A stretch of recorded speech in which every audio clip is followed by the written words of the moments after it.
Okay, so with our Rutherford model, we had discovered the nucleus. We put a strong concentration of positive charge and of most of the mass of the atom in the center, and the electrons were orbiting around it. Problem was, as we saw last time, right, even Rutherford knew there had to be something wrong with his model, right? Because an accelerating charge, which an electron orbiting a nucleus like a planet is doing, it's constantly accelerating, right, centripetally, should radiate EMR, therefore lose energy, therefore spiral into the nucleus, and atoms would not be stable, even though they are actually very stable structures, right?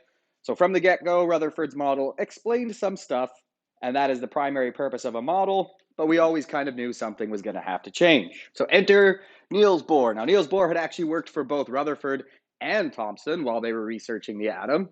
He had worked in their lab.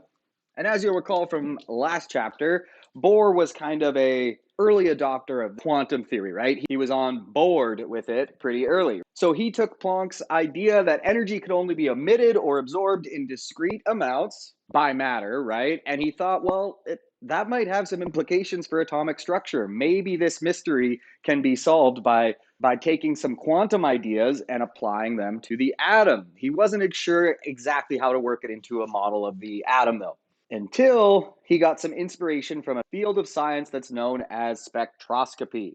What is spectroscopy? Well, it's kind of in the name, right? Spect tells you it's about spectra, okay? And a spectroscope is the tool we use to do spectroscopy, okay? Spectroscopy is the study of spectra. What does it involve? Well, how do you get a spectrum? How have we seen a spectrum? We got one when we used a prism, right? We could also produce them with a diffraction grating. Essentially, what you need to do is take light and split it up into its components, right? Look at the wavelengths that are contributing to all of that light. If it's true white light, then all colors will be present. As we started to see, though, not all light that might have looked pretty white actually contained every wavelength, okay? So it's basically splitting the light from some source using a prism and analyzing the colors and therefore wavelengths, frequencies, also therefore the energies that are present.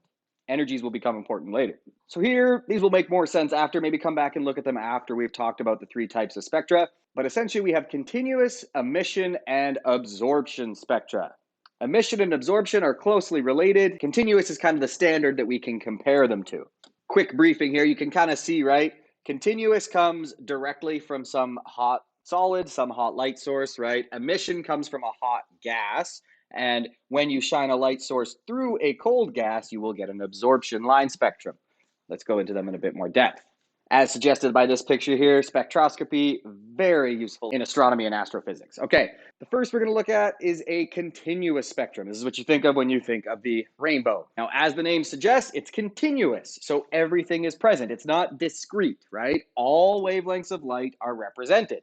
And so light from hot solids or liquids, which radiate essentially as black bodies. Most solids, if you heat them up, you can at least approximate them as radiating as black bodies, which you'll remember means they're perfect radiators, right? They're emitting all wavelengths, assuming it's hot enough to be white hot, right? If it's not that hot, it'll just be emitting red wavelengths, but once it's hot enough, it should be producing a visible spectrum, okay?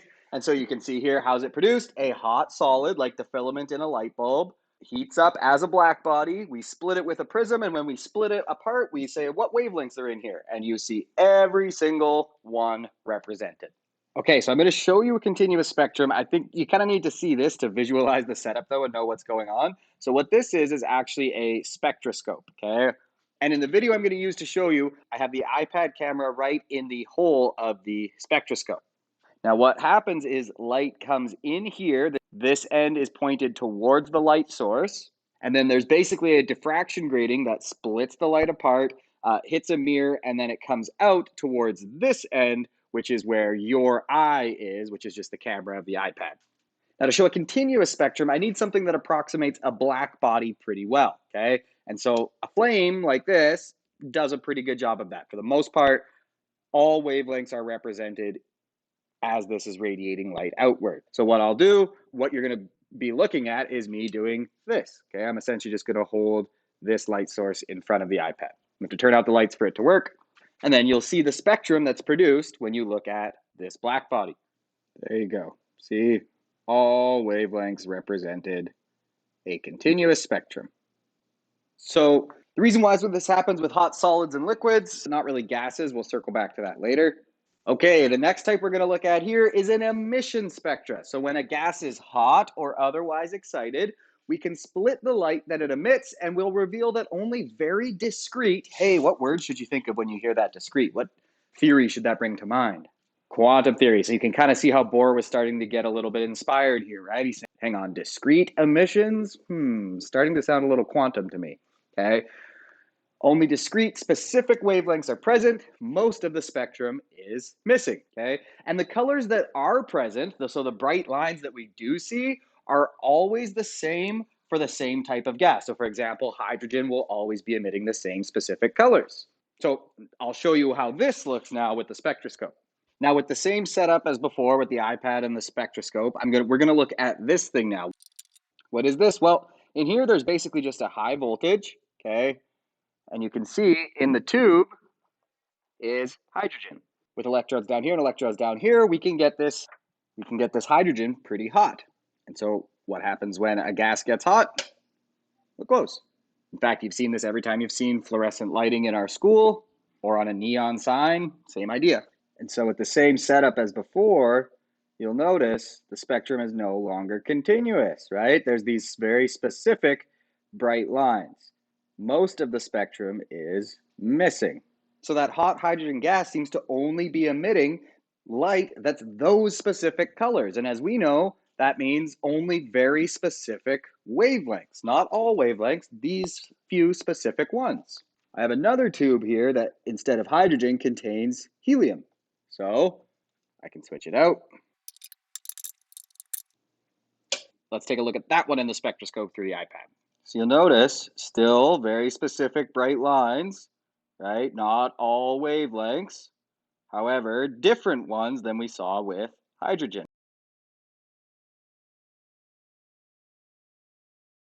An emission spectrum, not a continuous spectrum.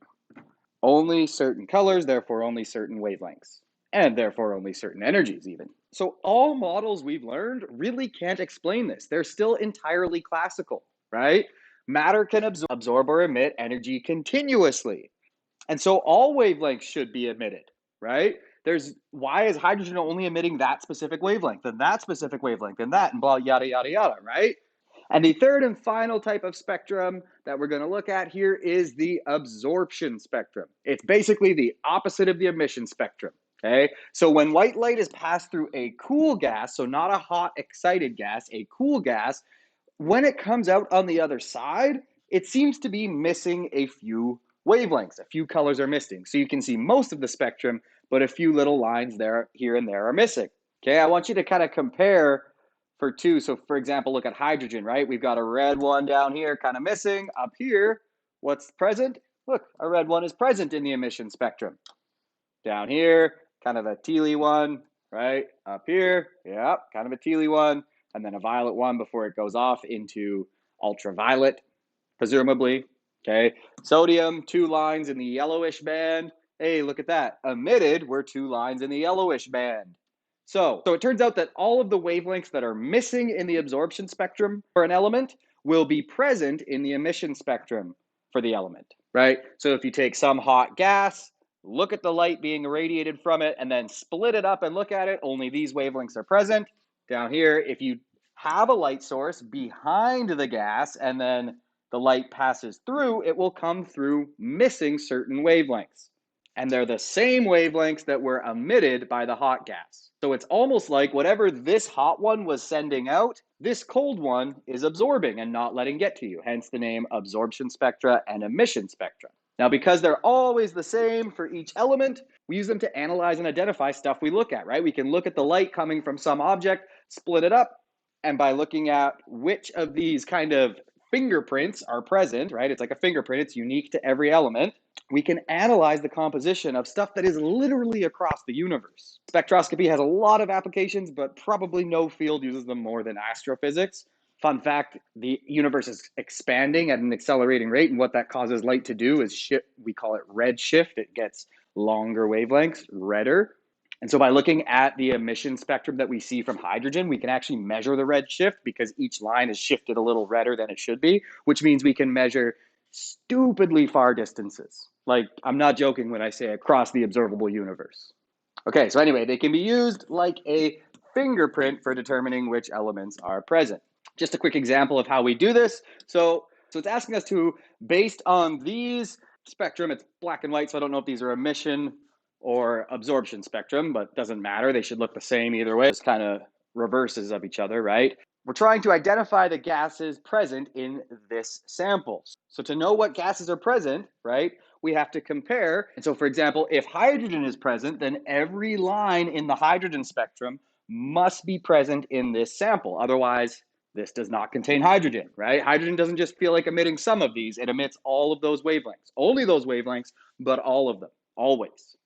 So let's just start there. Hydrogen, is that line present? Yes. Is that line present? Yes. Is that line present? Yes. Is that line present? Yes. Okay, so definitely hydrogen. That was easy.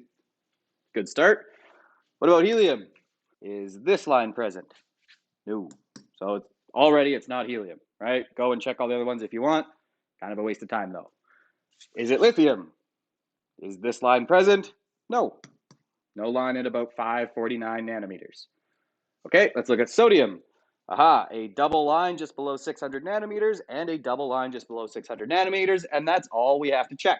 Sodium is actually a really quick, easy one to check for because that's pretty much its only emission in the visible spectrum. So sodium, check, check. This sample contains sodium and hydrogen. All right, let's look at this one. Ooh, this one looks like it's got a lot in it.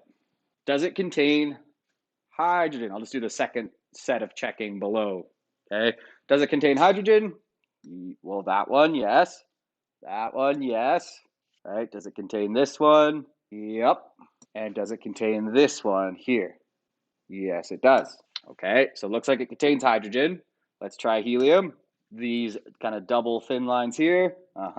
With a thick one to the right. This one, yep. These two, yep. And then a thin one right after, just above 500 nanometers. Does appear to be there. Okay, this guy here, just below 600 nanometers. Yep. And this guy here, just above 650. Yes, they are all there. So it contains hydrogen so far. It contains helium. Let's check lithium. Okay, it does contain this one, just below 550 nanometers. It does contain this one, just above 600 nanometers. And it even contains that one. Okay, sodium, that's a quick check. We would need a double line there, which we do not have. So this one contains hydrogen, helium, and lithium. So try this one on your own, then you can come back and see my answer. But essentially the same idea, right? Just matching up every line. Every line needs to be present if that element is present. So let's just start with hydrogen. That one is there. That one is there, right? Look at that one. And yep. So definitely hydrogen is in it. So we can eliminate D. Is helium in it? Well, right off the bat, I do not see that helium emission line. So no, thank you, helium. So eliminate anything with helium in it. And by process of elimination, it must be B. But let's go ahead and just double check that sodium is there. And again, sodium's a fairly easy one to check. 2 in the yellowish range between 550 and 600 nanometers. And sure enough, yes. Okay, so what does this all have to do with the atom and specifically Bohr's model of the atom? Well, there was a Swiss high school teacher who taught math by the name of Johann Balmer. Okay, so Johann Balmer was looking at the hydrogen spectrum and he said, I wonder if I can find an equation that would predict the wavelength of the light. So I want to be clear, Balmer was not a physicist. He was a mathematician. He was kind of just bored. He took the math and said, I wonder if I can force it to give me the right answers for each spectrum line, right? So if he looked at the red line for hydrogen, he said, well, how can I get red being the wavelength here? Played around with some numbers. A physicist named Rydberg did find a constant that made it work, okay? He was not applying any physics theory. And this only worked for hydrogen. But it worked, right? So what you essentially did was number the lines. You said, okay, we'll call this first red one we see for hydrogen. We'll call it 3. When you plug 3 in here for N, guess what wavelength you get? Yeah, 656.3 nanometers. Worked. He said, let's call the green one number 4. When you plug 4 in here, guess what you get? Yep, 486.1 nanometers. He said, let's call this one number 5. And you probably get the point now, right? As he did that, he had just made an equation just by playing with the numbers that worked. It always gave you the right wavelength for hydrogen. Okay, it didn't work for other things, but it worked for hydrogen. Now, it was this equation that kind of gave Bohr his eureka moment. He saw this and he said it was immediately clear how he could apply quantum theory to his model of the atom, right, which he had been struggling with. So the big thing here that Bohr went, aha, was that the ideas of electrons existing with specific amounts of energy. Why energy? Because it's related to wavelength, right? Because it's related to wavelength, and as we know through that formula, energy is basically determined by the wavelength of the light, right? So in this formula, that n being a whole number multiple made him go, okay, we have it here, the specific amounts of energy, it's working, it's predicting the wavelengths of these lines, and so he got to work. Now, this probably seems weird to you, right? Why is this number 3? Why do we have 2 here? Why doesn't it start with a 1 or even a 0? Okay, well, don't forget, Balmer wasn't really trying to develop physics. He just wanted some math that would explain what we saw, keyword saw there, in the hydrogen emission spectrum, okay? Mathematically, it didn't work if n was allowed to be 1. So he said, okay, it didn't work, we'll make that 2, and then we'll make n be 3, 4, 5. So mathematically, didn't work if n was allowed to be 1. But physically, okay, n equals 1 should be permitted, right? In fact, from our quantum kind of understanding, right, n equals 1 is sort of the quantum. It's kind of the basic one. And then everything else should just be kind of a multiple of that. So later we would realize that it was. It's just that if you allow this to be 1, right, and then this to be 2, 3, 4, 5, 6, instead of this to be 2 and then 3, 4, 5, 6, you get this side of the equation being bigger, right, because 1 over 1 is going to be 1 over 1 squared is going to be bigger than 1 over 2 squared. So if this side is bigger, so is this side. And if 1 over lambda is bigger, well, then lambda itself is smaller. And so it's so small that the wavelength ends up being ultraviolet. That's why we didn't see them. And so it's not that Balmer failed. Balmer just said, I just want to explain what we see. Okay, I'm not worried about that. I'm just coming up with math. Bothered the physicists, and they said, oh, here's why. And so the equation was modified to predict other wavelengths that were soon confirmed experimentally. I cannot stress here enough, only for hydrogen. This equation only works for hydrogen. Here's the idea, but this is kind of the idea, right? You can see n final, n initial are present there. Before, we were only letting n final be 2 and n initial be 3, 4, 5, 6, 7, whatever. Now, once we realized there were ultraviolet lines that were being released, infrared lines that were being released, we just couldn't see them. We said, oh, okay, if we make n1 and then nf1, ni can be 2, 3, 4, 5, then it works, right? But this now allows us to put in any nf and any ni we want and determine the wavelength that would be associated with that spectral line. So with a bunch of different NFs and a bunch of different NIs, if you tried NF being 1 and NI being 2, 3, 4, right, up and up, and 5, 6, 7, so by studying the series of hydrogen, again, hydrogen only, different kind of series of lines were predicted and then found. Okay, we call them series based on what the n final is. So if n final is 1, you're looking at the Lyman series. That's the scientist who did it. N being 2 was named for Balmer. Seems fair to me. And so on and so forth, depending on what you make that NF. Now, you're probably screaming at me right now, what are these N's? What are you talking about? You're just throwing them around, okay? Well, we didn't really have a physical interpretation for them yet, necessarily. That is what Bohr's model would be for. So let's first look at the series. So this is the beginning of the look at a Bohr model. So remember we said if NF is 1, you can't see the emission line because it's in the UV spectrum. So we have the Lyman series where they all end up at a final n of 1, 2 to 1, 3 to 1, 4 to 1, 5 to 1, 6 to 1. And then the Balmer series that's visible, you saw this Balmer series, that's what you looked at in the spectroscope, 3 to 2, 4 to 2, 5 to 2, right? And there actually are parts of the Balmer series that are actually not quite visible. This one does go into the ultraviolet range, okay? These ones are in the Passion series is mostly in the infrared. That's ones that end up at level 3, 4 to 3, 5 to 3. So what are these levels? Well, according to the Bohr model of the atom, they are states in which an electron can stably exist. But they're specific, discrete. Again, what should that word discrete make you think of? Quantum, right? Here is Bohr quantizing the atom. only specific discrete energy levels or quote unquote orbits in which the electrons could ever be found. Since the electron was stable there, he called them stationary states. So again, in Rutherford's model, they can orbit anywhere. It's fine. We know it can't be right because it will radiate away and lose energy. Now, to be honest, and this was apparent at the time as well, Bohr's model didn't really fix this problem with the fact that an orbiting electron would radiate energy, but it did explain a lot, as we'll get to here. And so Bohr essentially said, well, there's just specific orbits, discrete energy levels at which an electron can exist. These energy levels are the n's from the formula. So as n increases, the orbit gets bigger, right? Further from the nucleus. You can kind of see a visualization. Often we don't bother drawing the full circle for Bohr, at least in physics. You might do it in chemistry, okay? But so you can see n equals 1 is pretty close. N equals 2 is further. N equals 3 is further still. As n increases, the orbit gets bigger, further from the nucleus. Now, since an electron has more electric potential energy when it's further from the nucleus, right? Electrostatic force pulling it back, it's the same as something orbiting Earth, right? More potential energy the higher you lift it. So the higher n means the electron has more energy. If you lift something, you give it more energy. But to do that, you have to put in work.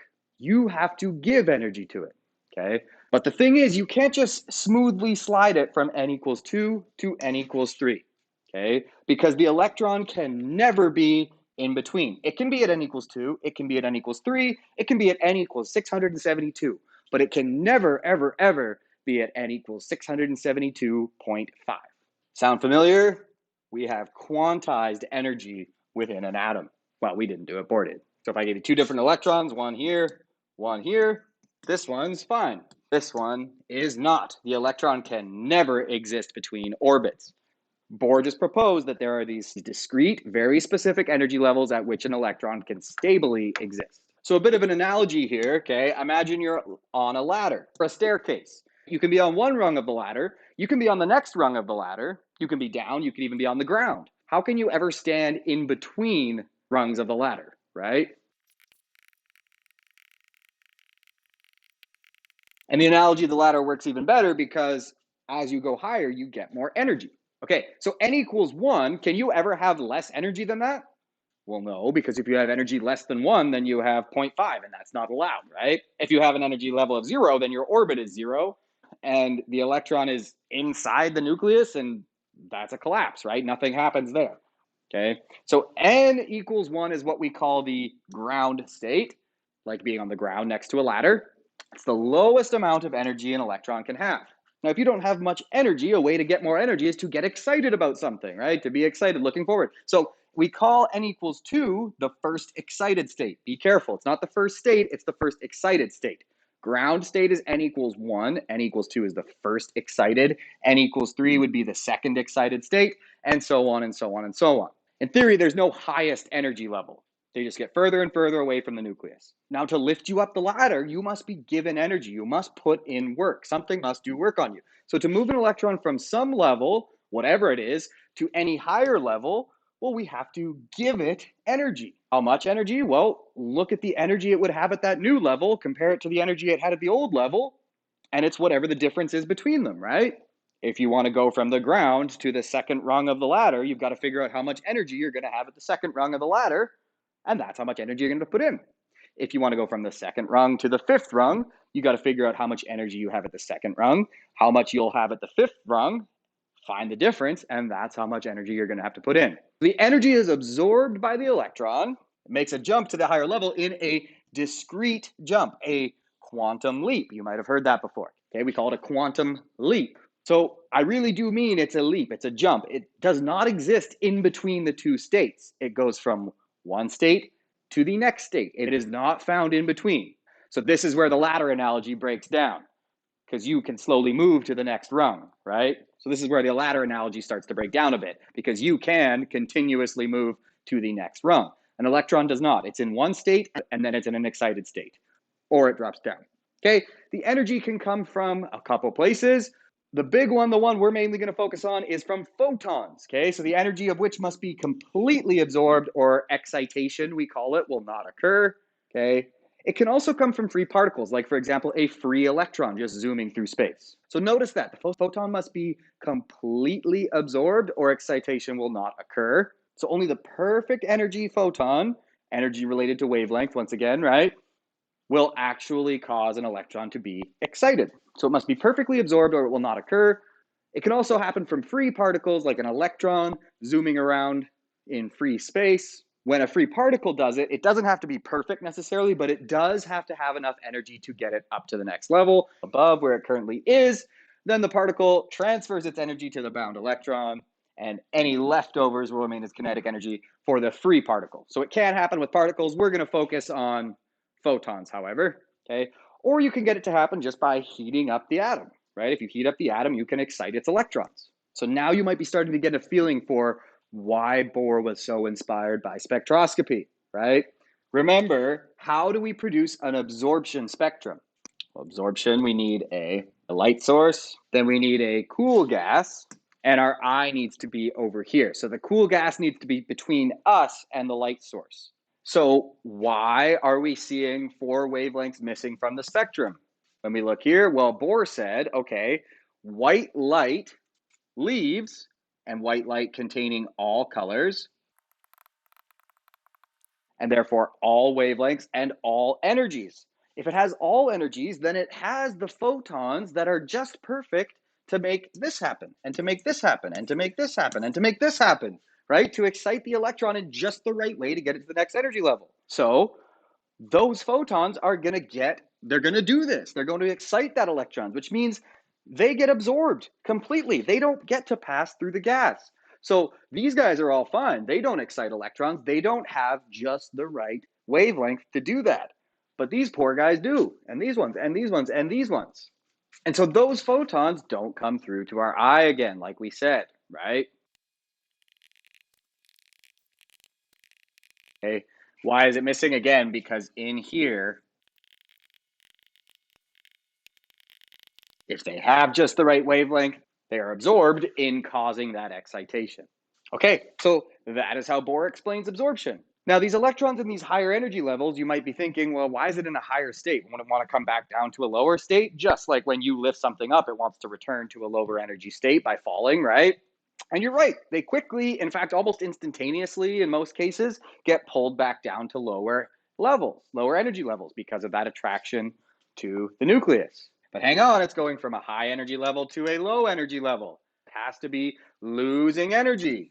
And it's not like dropping something where it's like, oh, where it's okay, it's going to become kinetic energy. No, right? It can't do that because it can't actually drop. It does a quantum leap back down.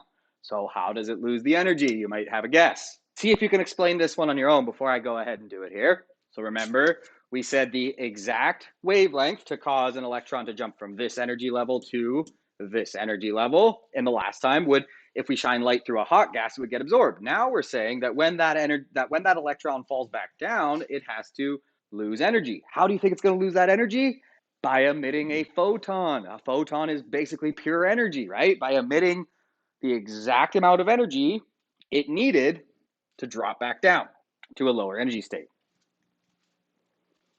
So how are these 4 colors produced? Again, remember, we now need something to get our gas hot or excited. So maybe it's a young star forming.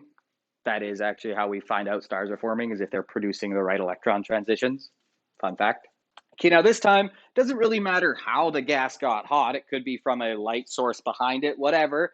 Could just be from collisions within itself, okay? Because we now see that however it got hot, it is now going to become unexcited, right? Electrons are what goes up must come down. Electrons are now going to be doing transitions, but they're not able to transition any old way they want, right? If this is a hydrogen atom, it has very specifically defined energy levels. So as those electrons calm down, as they return to a lower energy state, they emit light with just the exact wavelengths related to the differences between these very specifically defined energy levels. Right, so the electron must dump that exact amount of energy to go from one higher to one lower. And so when it dumps that amount of energy, it does it as a photon. So that is what you saw with the hydrogen lamp and the helium lamp. Okay, so this also explains, as I've written out here, why every element has a different absorption emission spectrum. Because every element is made of a different atom, and every atom has a different structure, and therefore its energy levels are put together differently. So I've drawn it, I've made it up kind of for hydrogen and for helium, right? Maybe hydrogen's energy levels look like this, helium's look like this. Notice that the biggest jump is always from 1 to 2, and then 2 to 3 is smaller, 3 to 4 is smaller, 4 to 5 is smaller. That's always the case. It's just that how big the drops might be could change, but it always does get a smaller jump as you go to each level. So for example, if an electron is here in the third energy level of hydrogen, and it loses energy by dropping down to the first excited state, which is n equals 2, right? How does it do that? Well, to lose energy, it radiates a red photon, as we know. To go from 3 to 2, it radiates a teal photon. And to go from 5 to 2, it's a pretty dark blue. Absorption, similar but backwards. Now it's going to get excited, so it's going to gain energy. Where does its energy come from? It gets hit with a photon with just the right wavelength, which we now know is a red wavelength. Will come in, and boop. Now it's excited. That has enough energy to boop it up higher. Right? Any other wavelength keeps going, so that if your eye's down here, what do you see? The whole spectrum, just missing these exact wavelengths. However, helium's ends up looking different because its energy levels are at different places. So even just looking at the 3 to 2 transition, well, there's a difference in the energy of a helium second excited state, n equals 3, and helium's first excited state, n equals 2. The energy difference between those two levels is different than the energy difference for a hydrogen. And so a different amount of energy corresponds to a different wavelength. So this will not emit a red photon, it will emit a orange photon. And the same goes for this. Since its energy levels are structured differently, it's the same mechanism, it's just a different amount of energy. And a different amount of energy means a different wavelength of photon, so maybe yellow. Absorption, same thing, but backwards. Now it's getting excited. So I'll do one kind of page of examples here, and then I'll make another separate examples video if you want to see more kind of math worked examples. Like we said, energy differences are the key, right? The photon that must be absorbed or emitted will have to have the same amount of energy as the difference between those two energy levels. So how do we actually put a number on the energy levels? Well, we say how much energy would it take to ionize the atom if its electron is in this energy level. What does ionize mean? Kick out an electron. For us in physics, if you hear ionize, assume it means that. Okay, I know in chemistry it can mean get extra electrons, not in physics. Ionizing something means removing electrons. So how do you do that? We say you would remove it to the energy level n equals infinity, right? Because realistically, if it's at n equals 999, it's still bound to the atom. The atom hasn't lost that electron. Of course, it can be ionized. So we just say kick it out to infinity, and that's happened, right? So basically take an electron and kick it all the way out. And so that's what these numbers are saying. That's what it's saying the energy of a photon would need to have to completely remove the electron if the electron is in that energy level. Now, the next thing asks us, why, as you go to higher energy levels, does the energy get lower? Remember, the energy level is like the orbit, right? So the higher the energy level, the further the orbit is from the nucleus. Hey, what's keeping the electron close to the nucleus anyway? The attraction from the electrostatic force, which we know decreases with distance. And not only does it decrease with distance, it decreases with distance squared, right? So it should get easier to remove it as you get further and further. The further away you get from Earth, the easier it becomes to remove yourself completely from Earth's gravitational influence. Now, why are all of the values negative?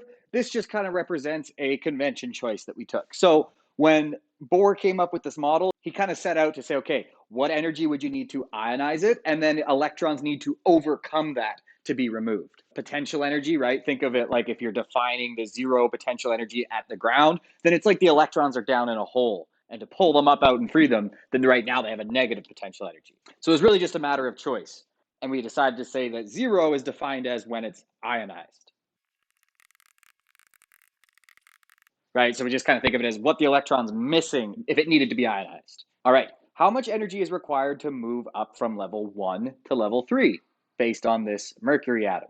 So just look at the energy it would have at 3 and look at the energy it would have at 1.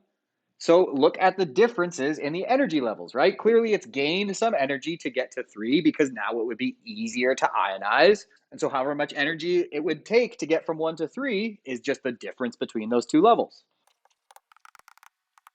right? So it's now 6.7 electron volts worth easier to ionize, so it must have gained 6.7 electron volts of energy. How much energy is required to remove an electron in the ground state from the atom? Well, remove an electron, that means ionize. So, kind of by definition, right, it tells us here in the ground state, n equals 1, you would need 10.4 electron volts of energy to remove it. How much energy is released if an electron falls from level 4 to 2? Okay, so now it's going to fall from level 4 to level 2. It has more energy up here at level 4. It's going to have to lose some to get to this lower energy at level 2. So how much? Just whatever the difference is between those two values. That would be 3.9 electron volts. Notice I'm not even really worrying about negatives here because the negative doesn't mean anything for direction, anything like that. You just have to think about whether it's gaining energy to get excited or losing energy to fall to a lower energy state. Either way, the photon absorbed or emitted will have the same wavelength associated with that energy. Okay, an electron falls from n equals 4 to n equals 1. How many total possible photons are there that could release? Well, that just means, so what this is really saying is how many ways are there that you can get from 4 to 1 and how many photons are associated with that. So you have to think about all the ways that you can get from n equals 4 to n equals 1 and then consider all the photons that would be associated with all of those possible ways. So one way you could do it is just to go straight from 4 to 1 and then it's done. How many photons have you emitted? 1 photon with an energy equal to the difference between 4 and 1. Okay, so that gives us 1. But you don't have to go straight from 4 to 1. Maybe you go from 4 to 3. And then you go from 3 to 1. So that would give us 2 photons, right? This photon would be emitted and this photon would be emitted. Okay, but maybe again you go from 4 to 3. And then instead of going straight from 3 to 1, you go from 3 to 2. And then you go from 2 to 1. So how many photons would that give us? 3 would be emitted, right? Right, so that covers all possible combinations of going from 4 to 3 as your first step. But what if your first step is to go from 4 to 2?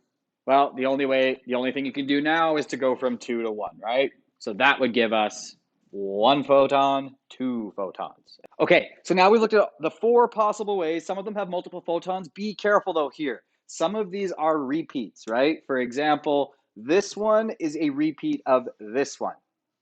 So we'll only count that photon once. That's the same associated energy difference, therefore the same wavelength. Those are the same photon, okay? Same goes for this one. So we're not going to count that as 2 separate photons because it's only really 1, right? So really, what do we have here? If we write out all our possible transitions, we have our 4 to 1, we have our 4 to 3, right? We have our 3 to 1. We're not going to count 4 to 3 again, but we will count 3 to 2. That's new. We'll count our 2 to 1 because that's the first time we've seen that. We'll count our 4 to 2. And this time we won't count the 2 to 1 because we already counted it. So add them up. We've got 1, 2, 3, 4, 5, 6 unique photons with 6 unique energies and 6 unique wavelengths. Okay, which of these 6 possible unique photons will have the highest frequency? Which the lowest frequency? So what is that saying in terms of the light? Highest frequency. When you hear that, you should be thinking right away, highest energy, right? Because of E equals H times F, right? So we're just trying to say which of these photons will need to carry the most energy, which one has to carry the least energy. So we have to think about the biggest energy change that it's responsible for carrying out. So looking at all of our possible photons there, which one is going to carry the most energy? Well, this one, right? It's going from level 4 to 1. So that photon is going to have to carry a lot of energy away from the electron, or at least more than these guys. Every single other one is smaller than that transition, right? The 4 to 1 photon will have the highest frequency, and the lowest possible, of course, is going to be one that only transforms 1 energy level, but we have a few that only make a jump of 1 energy level. So which jump represents the smallest change in energy, right? It's not 2 to 1 for a single energy level transition. That's the highest one you can have, right? And then they get smaller as we go out. So it's not 3 to 2, it's 4 to 3. Again, Notice how the ionization energies drop as you go up. The difference between these is smaller than the difference between these is smaller than the difference between these. Okay, what wavelength will be emitted in the n equals 4 to n equals 3 transition? What kind of EMR is this? So the math of the Bohr atom comes down to this. Figure out the change in energy. That change in energy comes from radiating a photon or absorbing a photon with that energy. And the energy of its photon just comes from its wavelength or frequency, depending on which one you're trying to find. At n equals 3, it would require 3.7 electron volts to be ionized. And at 4, it would require 1.6 to be ionized. So for an electron to go from here to lose that much energy, what wavelength does this photon need to have? So first, let's just figure out, well, how much energy did it have to lose? So the difference between the energy levels, I got that represents a change in energy of 2.1 electron volts. So to lose 2.1 electron volts of energy, what photon wavelength do you have to radiate out? A one with a wavelength that gives it that amount of energy. So I'm going to just do my conversion in the equation because this should be in joules, right? Just saving some space by doing my conversion directly in the calculation. Make sure my units work out, and sure enough, they do. I got 5.91 times 10 to the negative 7 meters. Whenever I see that negative 7, I just turn it into nanometers because that's usually how we measure visible light. It makes it easier for me to think about. Okay, 591, that is yellowy orange. It's getting close to the 600, which is red, probably still pretty safely yellow, but definitely visible, no question about that. Just jumping really quick to page 20 in the notes here. All the examples on the pages in between, I'll do in an example video, okay? But this page kind of wraps up some of the theory before I wrap up this theory video. I'm not going to actually do the calculations. I don't think that's really worth our time right now. However, this is kind of the idea Bohr used to start to define the size of an atom. In fact, we still refer to the size of an atom as its Bohr radius, which is the distance from its nucleus to its ground electron state, okay? Bohr essentially did this with energies, finding orbital speeds, even though there was this oddity, and he knew this too, don't get me wrong, the oddity of calculating an orbital speed. Was that it? Well, you know, right? Why is it weird to calculate its orbital speed? It can't be orbiting, right? As per Maxwell with the EMR, okay? But once he had this size of the atom, the hydrogen atom anyway, he was able to determine how many electrons could fit at each energy level. And so when he did the calculations there, he found out the first energy level could hold 2 electrons. And then the second one could hold 8. The third one could hold 8. The fourth one and the fifth one could hold 18. Are these numbers ringing a bell? Essentially, the Bohr model was very good at modeling, right? That's why we call it a model. It's not necessarily the truth, but it does provide insight and understanding to the entire field of chemistry. It could explain chemical bonding, which no model had really been able to do yet, right? That's why in chemistry, you still use Bohr diagrams all the time. It's wrong, but a lot of models are wrong. That's not what models are necessarily meant to do. They're not meant to be the truth necessarily. They're meant to explain phenomena and provide a usable theory that we can use to make predictions, which Bohr's does very well. Bohr's model allows us very well to make predictions in chemistry. You do it all the time. The entire theory of valence electrons and bonding, pretty much everything you're ever going to learn in high school chemistry, can be explained by Bohr's model of the atom. And Bohr's model of the atom's wrong. But a good model doesn't have to be perfectly correct. It can be useful for many things, make powerful predictions that we can observe to be true, and still not be the truth necessarily.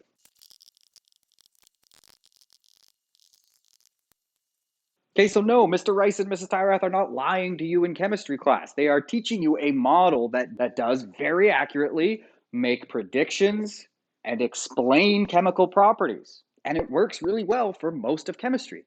So just wrapping up here, let's look at the strengths and the weaknesses of Bohr's model. So the nice thing about Bohr's model is it doesn't abandon anything that could be explained by the previous models. It's all still explainable by the Bohr model. Also, the world of physics had kind of moved into the quantum, right? The atom was still lagging back in the world of classical physics. So it updated the model by incorporating quantum theory, right? You see that there in the discrete energy levels that are permitted.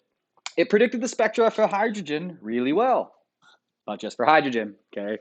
It also explained, like we said, the periodicity, as you know, period from physics 20, right? The period of motion, it repeats periodically. That's why it's called the periodic table of the elements, is because as you go row to row or column to column, the properties of them repeat. That is all explained with Bohr's model, okay? So huge. Okay, I'm going to leave the weaknesses for next time because that will be a good introduction to our new model. And I'll leave this here with the Bohr model. So I'll make another video going through the examples on the previous pages. If you're looking for practice with this stuff, try the topic 3 practice assignment in the Google Classroom or Agenda.